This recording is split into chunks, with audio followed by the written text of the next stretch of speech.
1996년 7월 3일 오후 1시 20분 안기부 대공수사관들은 서울의 한 호텔에서 팩스를 보내던 한 외국인을 검거했습니다. 그는 레바논 국적의 역사학자 무함마드 깐수 단국대 사학과 교수였습니다. 그런데 왜 서울 한복판에서 안기부에 체포된 걸까요? 1946년생 무함마드 깐수는 필리핀 아버지와 레바논 어머니 사이에서 태어났습니다. 원래 필리핀 국적이었으나 7살 때 레바논으로 이주해 국적을 바꿨죠. 1984년 말레이대에서 이슬람 문화 전파사를 연구하던 그는 자료 수집을 위해 한국에 왔고 연세대 어학당에서 한국어를 배운 후 단국대에서 박사 학위를 취득했습니다. 한국어를 배운 지 불과 5년 만에 박사 학위를 취득할 정도로 한국어를 잘했다고 하죠. 그는 한국어뿐만 아니라 아랍어, 일본어, 페르시아어, 영어 등 12개 국어에 능통한 언어 천재였습니다. 그는 한국에서 동서 문명 교류사와 실크로드 연구의 권위자로 자리 잡았습니다. 다양한 교양, 역사 프로그램의 자문위원으로 활약했을 정도였죠. 아랍 역사 그럼 가르치시는 거예요? 사학과 교수님이시면요? 제 전공은 동서교류사.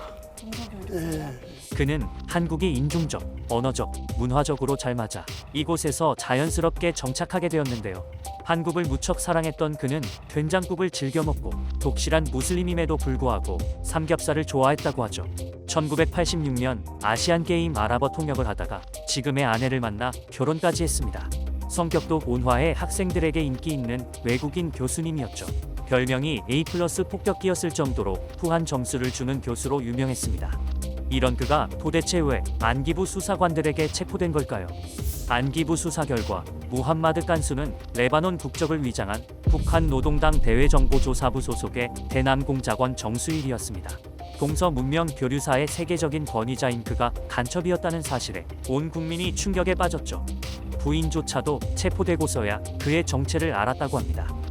남파 간첩 정수일은 1934년 중국 길림성 연길에서 조선인 부모 사이에서 태어났습니다. 남달리 총명했던 그는 수재들만 입학할 수 있는 베이징 대학 아랍어과를 수석으로 졸업한 뒤 중국 정부의 국비장학생 1호로 선발되어 이집트 카이로 대학교 아랍어 문학과로 유학을 떠났습니다. 귀국 후 주모로코 중국 대사관에서 외교관으로 근무할 만큼 중국에서 엘리트 외교관 코스를 밟던 정수일은 중국 당국의 소수민족 차별 정책에 실망을 느끼고 1963년 북한으로 귀화했습니다. 그는 평양 외국어대 교수로 활동하며 김일성의 통역을 맡기도 했는데요. 북한은 그의 뛰어난 언어 실력과 이국적 외모를 활용하기 위해 대남공작원으로 발탁했습니다.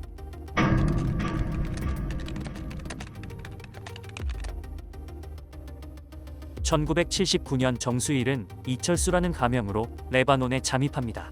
레바논이 전쟁 중이라 국적 취득이 용이할 것으로 판단했던 것이죠.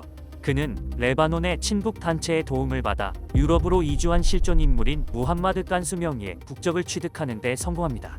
그러나 레바논 국적만으로는 남한 활동이 어려웠고 필리핀 국적을 새로 만들어 1984년 마침내 한국으로 들어오는데 성공하게 됩니다. 1984년부터 1996년 체포 직전까지 그는 단파 라디오를 이용해 161차례 북한의 지령을 받았고 74회에 걸쳐 은서 암호로 정보를 보고했습니다. 그러다 1996년 2월 북한은 보고의 신속성과 대량성을 확보하기 위해 팩스를 이용하라는 대담한 지령을 내렸고 이 때문에 덜미를 잡혔습니다. 그는 서울 시내 호텔에서 80차례 대북 보고를 했는데 이 대담한 팩스 송신이 정수일의 12년간 간첩 활동의 마침표를 찍는 실마리가 되어버린 것이죠. 사실 그는 더 일찍 잡힐 수도 있었습니다. 1984년 서울 한남동의 복덕방 주인이 은연중에도 북한 사투리가 강하고 연락처가 없다는 정수일에게 수상함을 느껴 그를 신고했으나 이슬람 지도자들의 보증 덕분에 풀려났죠.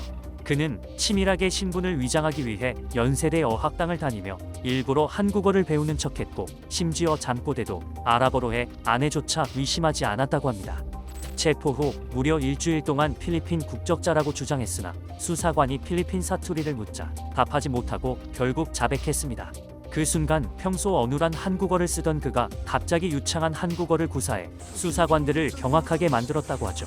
흥미로운 점은 그는 간첩이었지만 학문 연구는 진심이었다는 것입니다. 실제로 북한에 보낸 보고서도 대부분 아랍 역사 연구 자료였고 북의 지도자들이 이런 걸 왜 보내냐며 불만을 표했다고 합니다. 심지어 재판 과정에서 그는 압수된 연구 자료를 살려달라고 간청했고 검찰은 그의 연구를 위해 자료 정리 시간을 허용해 주었다고 하죠. 결국 정수일은 재판에서 사형이 구형되었습니다. 그러나 그동안의 연구 성과와 국가기밀 탐지 혐의가 거의 없다는 점을 감안하여 최종적으로 징역 12년이 선고되었는데요. 그는 복역 중에도 오직 한문 연구에 전념했습니다. 구치소에서 중국으로 가는 길을 초역했고 교도소에선 이븐 바투타 여행기를 완력했죠. 책만 들고 좌정한 모습에 감복한 교도관들이 다른 재소자들이 잠든 밤 복도에 불빛을 올려 그의 독서와 집필을 도왔다고 하는데요. 그리고 2000년 광복절 특사로 정수일은 4년 만에 출소하게 되었습니다.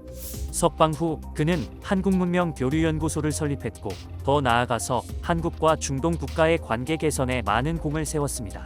정수일은 아랍어에 능통한 데다 그쪽 지리 및 여러 지식도 매우 많아서 대한민국에서는 매우 보기 드문 아랍 및 이슬람 관련 전문가로서도 높이 평가를 받았죠.